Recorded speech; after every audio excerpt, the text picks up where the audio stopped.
Olá, gente, tudo bem com vocês? Pois bem, voltamos e agora para falar sobre romantismo no Brasil, segunda geração romântica.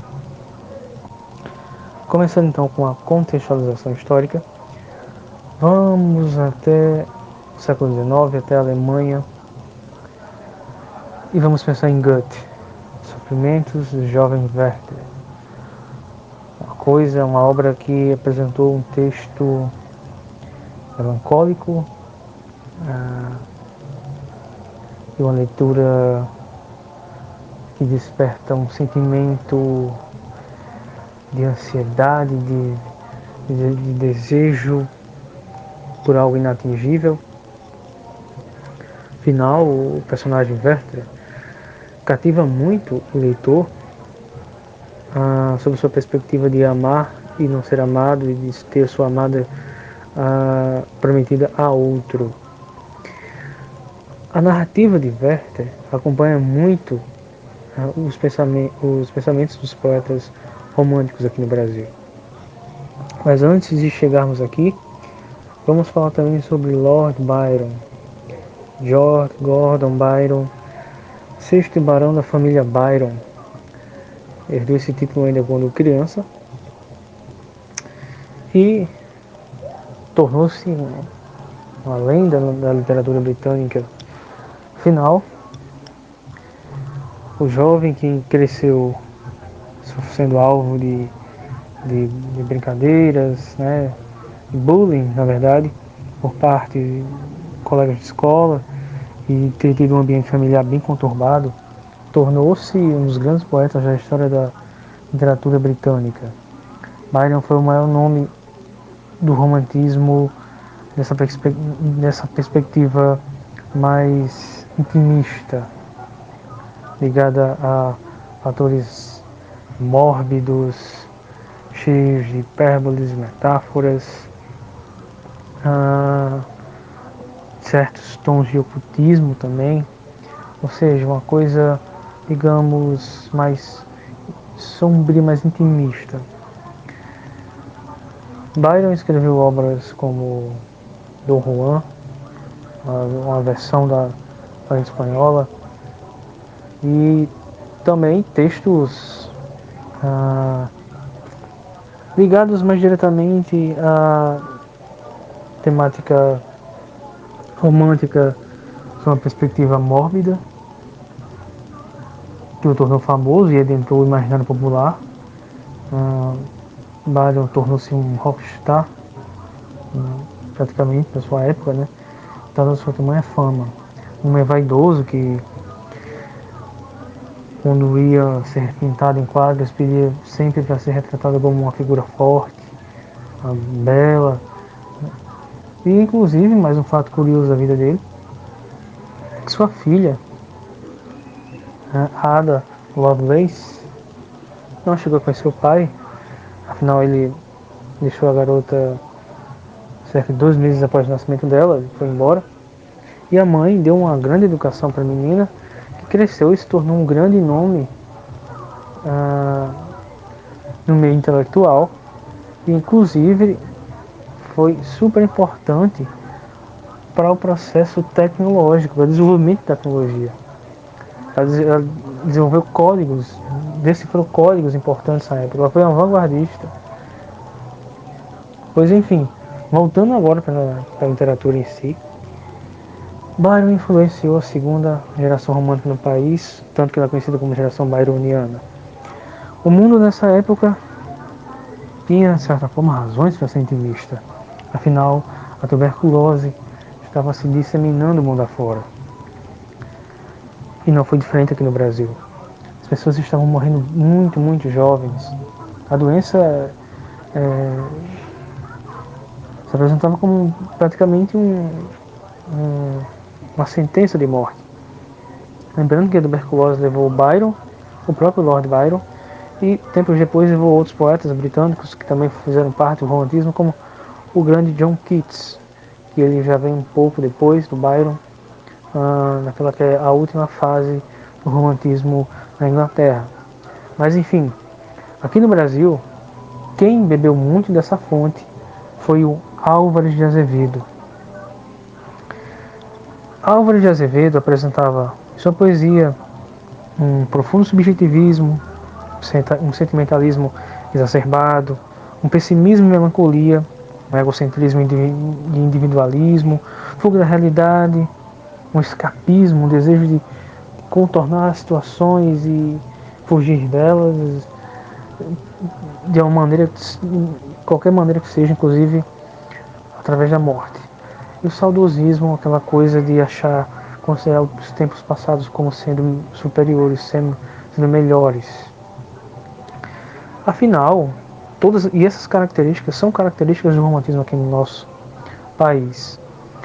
É válido ressaltar que entre 1853 a 1869 temos essa escola romântica da segunda geração aqui no nosso Brasil. Conhecida também como ultrarromântica ou mal do século. Então, aprofundando em Álvares de Azevedo, Manuel Antônio Álvares de Azevedo nasceu na cidade de São Paulo, no dia 12 de setembro de 1831. Ele faleceu bem jovem, aos 20 anos de idade, e inclusive ele, de certa forma, previu sua morte.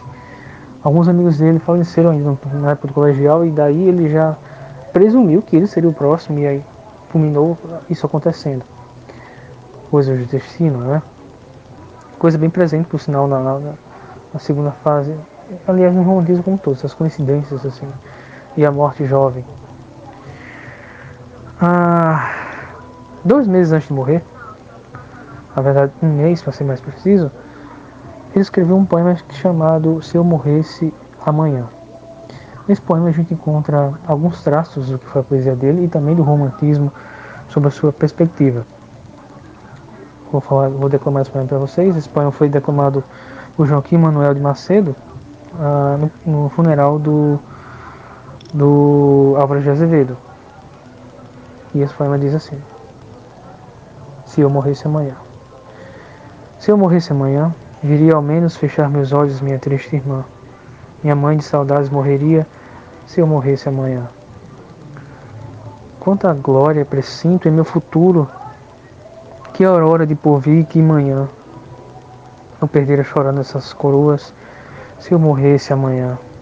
Que sol, que céu azul, que doce nalva acorda a natureza mais louçã.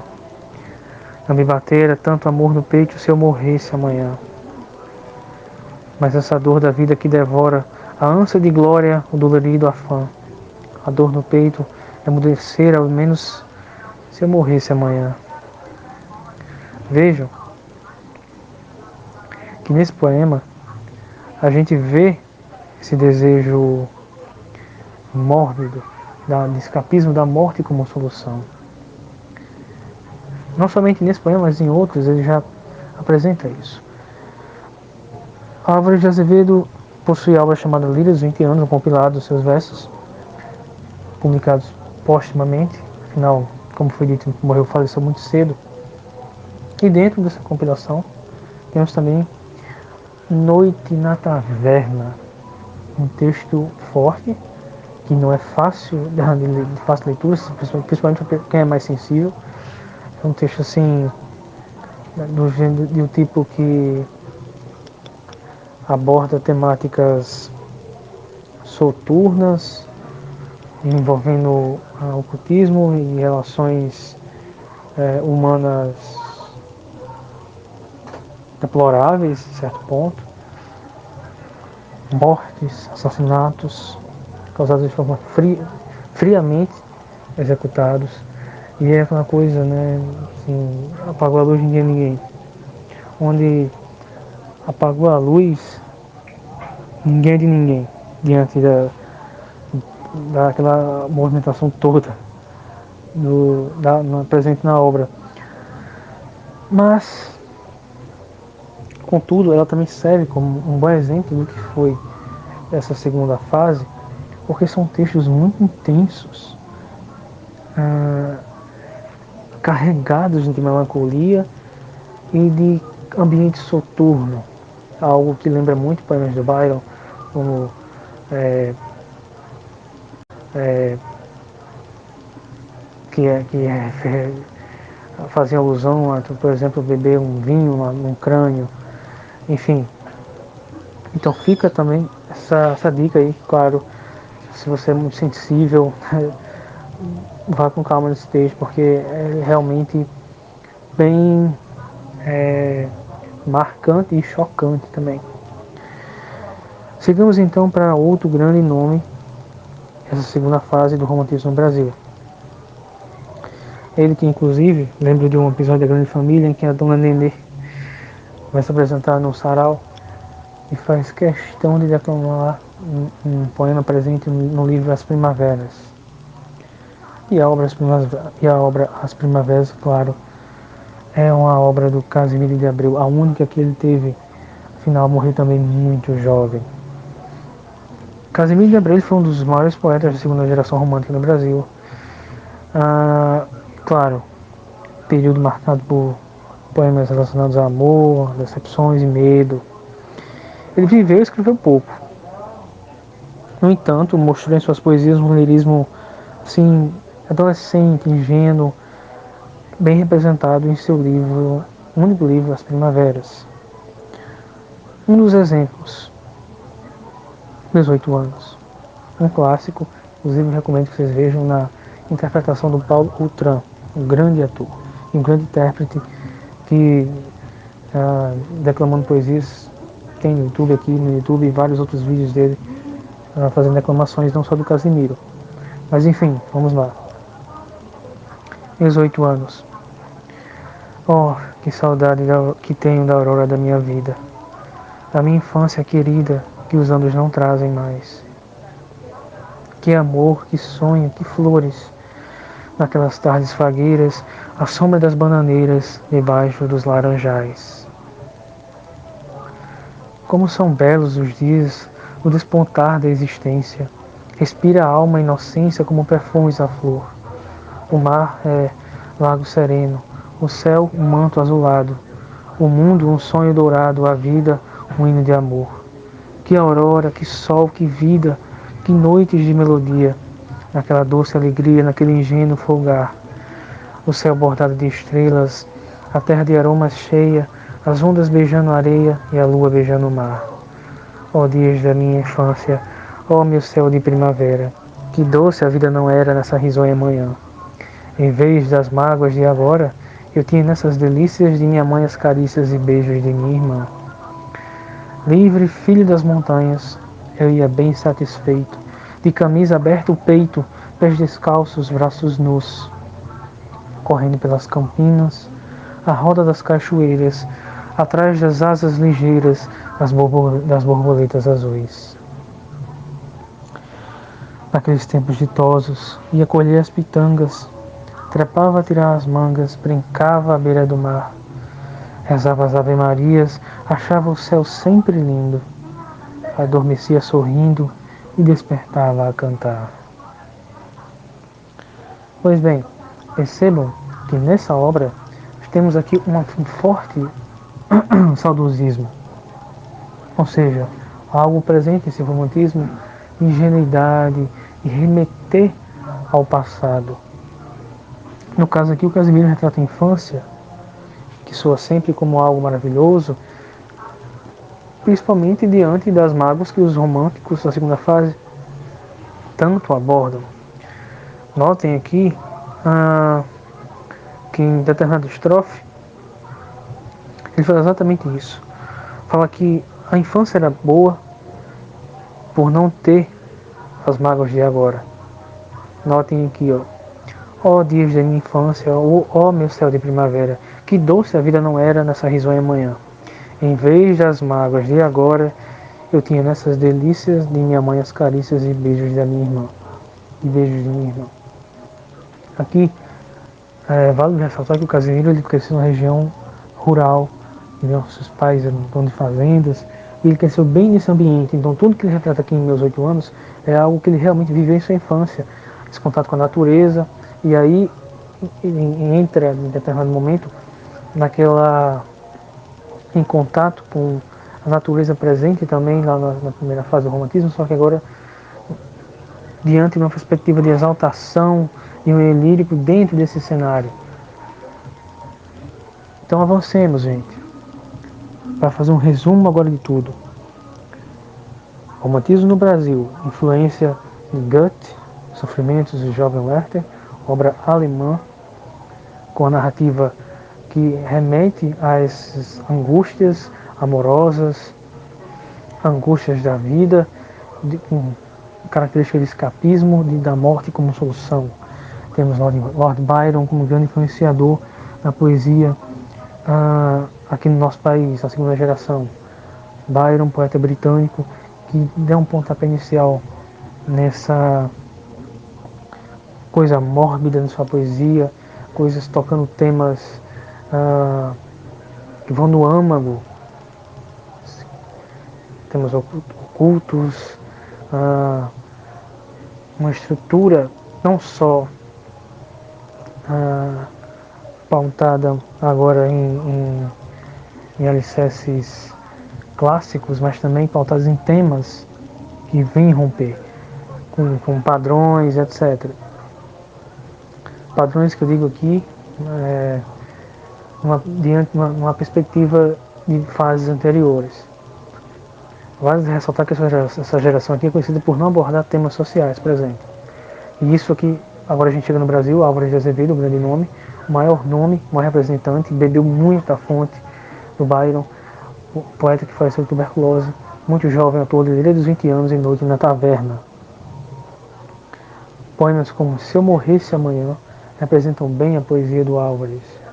Uma coisa escapista, mas também tem poemas amorosos, que também tem esse teor de lamento e da figura feminina como inatingível e como um objeto de mistificação, um objeto distante que deve ser cultuado. Temos também Fagundes Varela e Casimiro de Abreu, que aqui já citado na aula. Casimiro, um jovem poeta que faleceu cedo também, escreveu uma única obra chamada As Primaveras. Casimiro de Abreu, um jovem poeta, que inclusive é nome de cidade, escreveu, além de meus 8 anos, claro, obras, poemas que também adentraram o universo literário brasileiro, como A Valsa, onde também vocês podem encontrar aqui no YouTube na voz de Paulo Outram. Então temos Álvares de Azevedo como um representante dessa coisa mais mórbida, mais intimista do romantismo aqui no nosso país, mais escuro, e temos um Casimiro de Abreu pautado em textos bem líricos, no que tange ao imaginário popular em relação a poema. Você fala poema de amor, temos aqui um saudosismo, a beleza da infância passada, das coisas da adolescência, da figura feminina como algo a ser cultuado em meio à natureza também. Essa fase, conhecida como mal do século, tem um contato também direto com a tuberculose, um mal que estava assolando, causando inúmeras mortes e estava deixando esse sentimento intimista no ar, não só no Brasil, mas também em vários lugares do mundo. Vale ressaltar que poetas como Byron e próprio Álvares de Azevedo vieram a padecer de tuberculose. Ou seja, nessa fase temos uma coisa mais voltada ao eu, sob uma perspectiva de nenhuma dor é maior que a dor do poeta romântico. Aqui não temos causas sociais dentro dos textos, por exemplo, algo que vai ser retomado com maior algo que rompeu um pouco na primeira geração. Essa temática chegou a ser abordada na segunda geração, a gente não vê isso tanto. Então a terceira fase do romantismo no nosso país vai retomar isso, que deu uma surgida lá na primeira fase do romantismo, com a obra Suspiros Poéticos e Saudades. Pois bem, gente, essa foi a aula de hoje. Nos vemos aqui na próxima aula sobre a terceira e última fase do romantismo aqui no nosso país. Muito obrigado e um grande abraço a todos vocês.